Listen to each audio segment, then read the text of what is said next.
Black wealth, African American wealth. Economically, we're the strongest we've ever been right now, right? Think about it.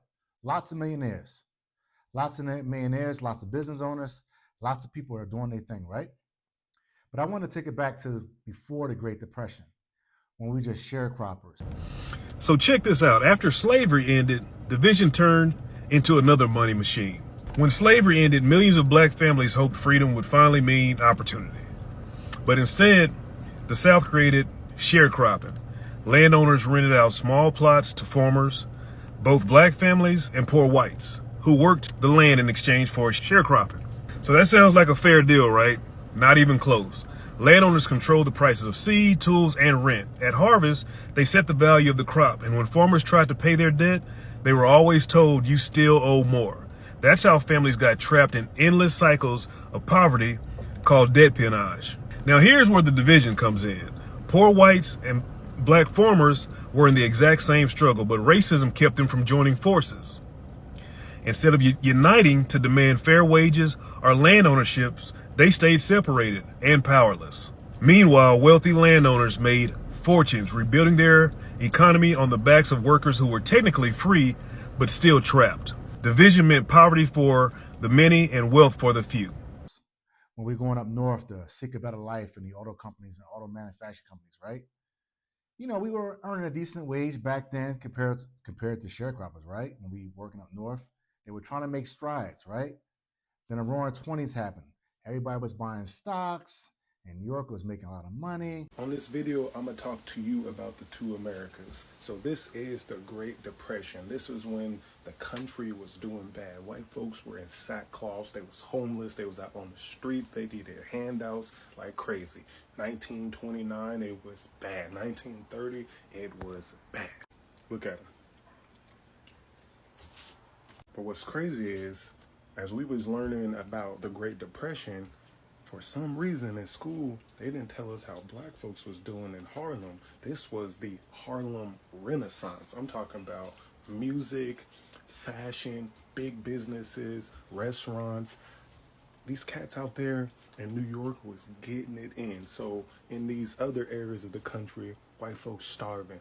In this area of the country, black folks thriving. And this is the history they don't like to talk to us about. In the Great Depression. Post-Great Depression, people think that the Great Depression was just one day, but the Great Depression was 10 years of struggle. And guess who struggled the most? It was black wealth, black families. Lost a lot, lost all their land, lost their jobs. We were the first ones to get laid off, obviously. That happens a lot, right? We lost all our land, we lost our jobs, we lost our homes, along with everybody else. America was struggling, right? But we took the brunt of it. For 10 years, we didn't make money as a culture, as a race. From 1930 to 1940, we're just not making money. Then you take it to the 1950s, right? That was the day that we started a bus protest which literally electrified the nation. Then you take it post-1950, right? We're talking about Jim Crow era, post-Jim Crow era. You're talking about people coming back from war. And all the veterans that were, mostly all the veterans that were black were not getting those same benefits as other counterparts that were coming back from the war. We're talking about the GI Bill. We're talking about the VA loan. I don't care if it makes you mad. And I don't care if you don't think that I should be talking about it because I'm white. Because the truth is the truth. And if it bothers you that much, maybe you should ask yourself why. You know, after World War I, the GI Bill was created to help veterans buy houses and start businesses and go to college. It was built for the American middle class. But here's what they didn't teach you. Black veterans were intentionally left out. Colleges wouldn't admit them, and the ones who wanted to start businesses denied loans. Meanwhile, white veterans were securing homes and building wealth and passing it down to their children.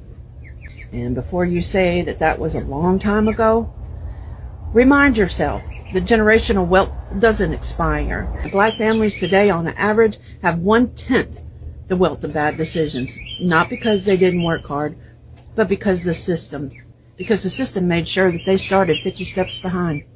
And when they did get the VA loan, a lot of us did have money to put on the down payment of a house. We were introduced to redlining, and redliners prevented us from buying homes in certain areas. We weren't unable to, we was How was that so? Didn't everybody serve and everybody do what they did? Yes. But remember, you also had, at that time, you had redlining, which says that listen, we will allow you to get a loan on houses that are in this district or this area or this place in the city. And they would literally, the redlining is that, literally you could see there was a red line around areas that were not allowed, that you weren't allowed to get these loans on. And those lines, those red line areas, were places where the Negroes lived. And so you could not get a home loan or a GI Bill on that area. So, and if a realtor was caught allowing a black person to buy property in this area that wasn't redlined, they could lose their license. Redliners prevented us from buying homes in certain areas. We was unable to create wealth because we were unable to buy homes in certain areas. We were stuck in certain sections of cities because of redlining, right? We didn't really make a stride as a culture or as a race until like the 1970s. In the 1970s, we had a lot of business owners. We had more doctors and more lawyers and more professional black people of all time between the 70s and 80s. We were making money. We were doing good jobs, engineers and everything. You look back in the 1980s, there were way more doctors than there are today that were African American, right? Of course, we had some struggles in the 80s. We all grew up like that. You're 80s babies like me. You grew up in the 80s with the recession, the government cheese, the peanut butter, food stamps, and most of us were on welfare. Our parents were, right? And then you look to the 80s and 90s and 2000s. I ain't seen in a couple days. What's been happening? Man, get off that shit. It's over. Then in the 2000s, we had the internet. The internet made us prosperous, right? As a group, as a collective, as Americans, as African Americans, right?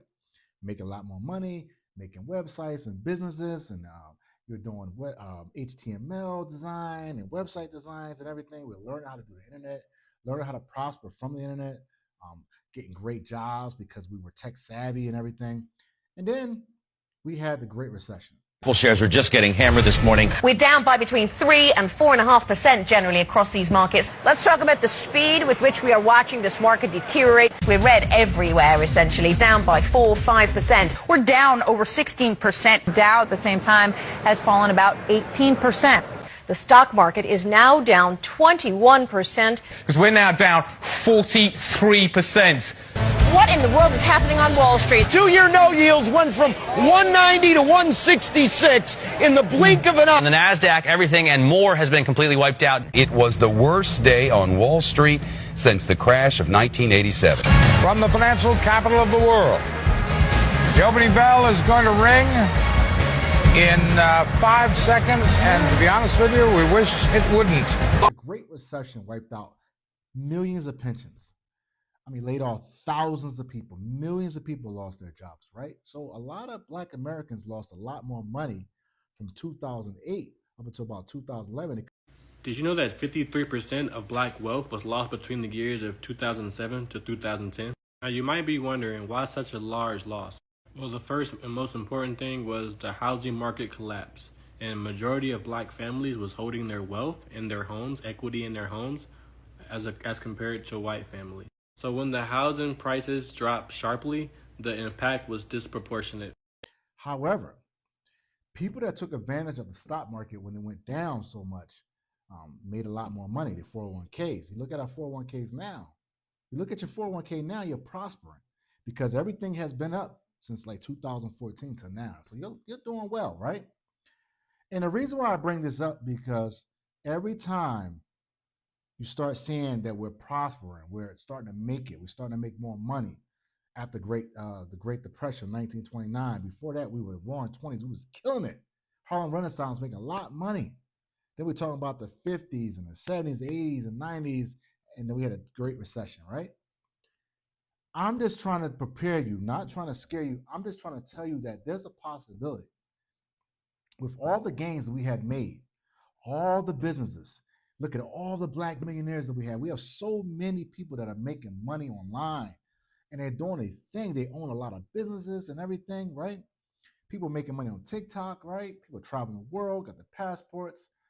I'm just trying to prepare you. Don't get caught off guard if we have another type of recession that wipes out millions of people, that pensions and their income and their jobs and everything. Be prepared, meaning you have to have emergency funds. You have to be invested. You also have to make sure that your money cannot be just touched if they're trying to wipe us out with a stock plunge or a downturn in the economy. You have to make sure that your money is good, right? Be prepared.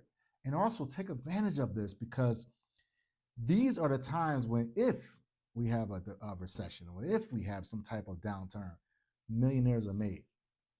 Millionaires are made because they invest on a dip and they buy it on the way up, right?